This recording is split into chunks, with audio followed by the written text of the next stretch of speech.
ವೃಶ್ಚಿಕ ರಾಶಿ ಈ ಕಾಲಪುರುಷನ 8ನೇ ರಾಶಿ, ಅದು ಸೀಕ್ರೆಟ್ ರಾಶಿ. ಅದು ಅದಕ್ಕೆ ನೋಡಿ, ಪ್ರಪಂಚದ ಫೇಮಸ್ ಸೈಂಟಿಸ್ಟ್ಗಳಿರ್ಬೋದು, ರಾಜಕಾರಣಿಗಳಿರ್ಬೋದು, ಇಲ್ಲ ವೃಶ್ಚಿಕ ರಾಶಿಯಲ್ಲಿ ಹುಟ್ಟಿರ್ತಾರೆ, ವೃಶ್ಚಿಕ ಲಗ್ನದಲ್ಲಿ ಹುಟ್ಟಿರ್ತಾರೆ.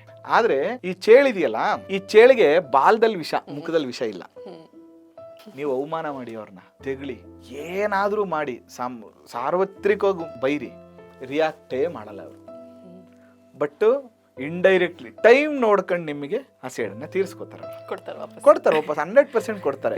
ಅದು ಕೆಲಸದ ಮುಖಾಂತರನಾರು ಇರ್ಬೋದು, ಸಾಧನೆ ಮುಖಾಂತರನಾರು ಇರ್ಬೋದು, ಅವಮಾನ ಮಾಡೋದಿರ್ಬೋದು. ಅದನ್ನ ಯಾವತ್ತೋ ಒಂದು ಫೈನ್ ಡೇ ಇಂಡೈರೆಕ್ಟ್ ಆಗಿ ಅವ್ರು ಮಾಡೇ ಮಾಡ್ತಾರೆ, ಆದ್ರೆ ಎದುರಿಗೆ ಮಾಡಲ್ಲ. ಬಟ್ ಹಂಗ ಇನ್ನೊಂದು ಏನಂದ್ರೆ, ವೃಶ್ಚಿಕ ರಾಶಿಯವ್ರು ಸುಮ್ನೆ ಹೋಗಲ್ಲಮ್ಮ, ಅವ್ರ ಪಾಡ್ಗೆ ಅವ್ರು ಇರ್ತಾರೆ.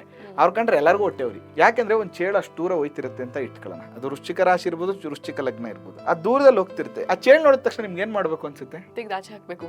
ಫಸ್ಟ್ ಎಸಿಬೇಕು, ಇಲ್ಲ ಅಂತಂದ್ರೆ ಕಲ್ ತಗೊಂಡು ಹೊಡಿಬೇಕು.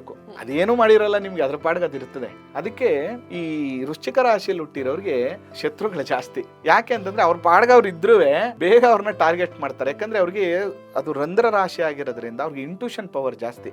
ಅದಕ್ಕೆ ಚೇಳಿಗೆ ಮುಂದೆ ಆಗುವಂತ ಭೂಕಂಪನಗಳು, ಘಟನೆಗಳು, ಪ್ರಕೃತಿ ವಿಪಾಕಗಳು ಬೇಗ ಗೊತ್ತಾಗುತ್ತೆ. ಅದಕ್ಕೆ ವೃಶ್ಚಿಕ ರಾಶಿಯವರು ಕೂಡ ಸ್ವಲ್ಪ ಸಿಕ್ಸ್ತ್ ಸೆನ್ಸ್ ಜಾಸ್ತಿ.